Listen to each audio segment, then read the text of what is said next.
विधवा औरत अपनी बेटी के साथ रहती थी।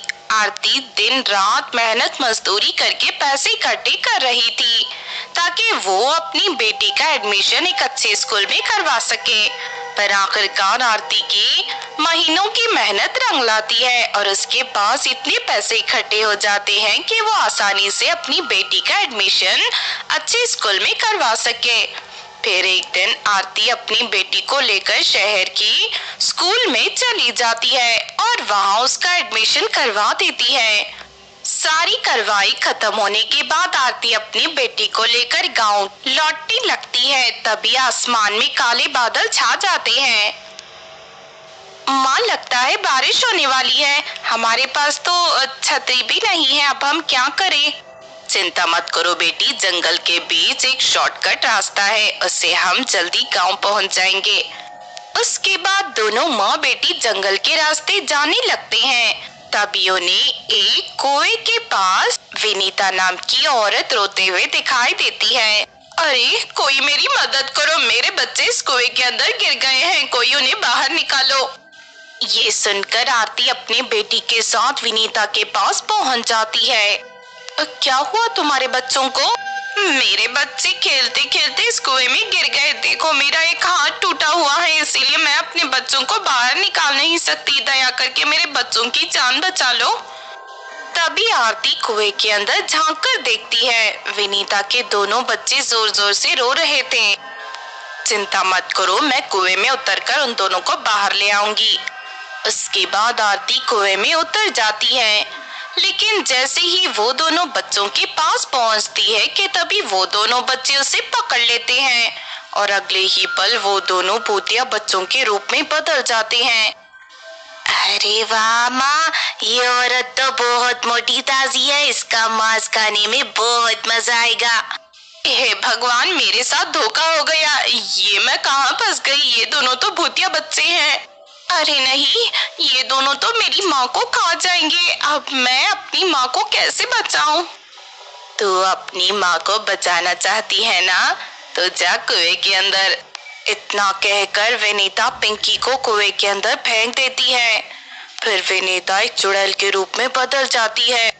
दया करके हम दोनों को छोड़ दो, आखिर हमने तुम्हारा क्या बिगाड़ा है? मेरे बच्चे सुबह से भूखे हैं, अब तुम दोनों को खाने के बाद इन्हें शांति मिलेगी।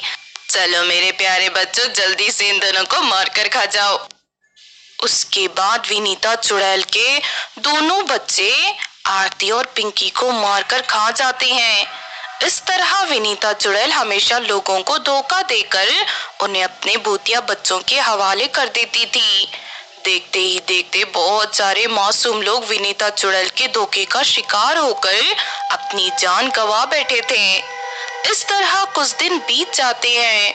फिर एक दिन दिव्या नाम की एक लड़की उस जंगल के रास्ते गुजर रही थी। दूसरे लोगों की तरह उसे भी कुएं के पास विनीता चुड़ैल एक दुखी औरत के रूप में दिखाई देती है। अरे इस औरत के बच्चे तो कुएं में गिर गए हैं, मुझे फौरन उन्हें बचाना होगा। उसके बाद दिव्या कुएं में उतर जाती है, लेकिन तभी विनीता चुड़ैल के दोनों बच्चे भूतिया रूप में आकर दिव्या पर हमला कर देते हैं। लेकिन दिव्या के गले में जादुई लॉकेट होने की वजह से उन दोनों बच्चों को बिजली के झटके लगने लगते हैं। अरे मर गया रे, ये लड़की तो बहुत ही खतरनाक है, माँ बचाओ हमें।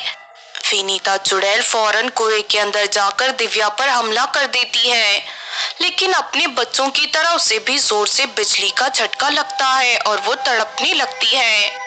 मेरी माँ एक जादूगरनी है, उसने भूत चुड़ैलों से रक्षा के लिए मुझे ये जादुई लॉकेट पहनाया है।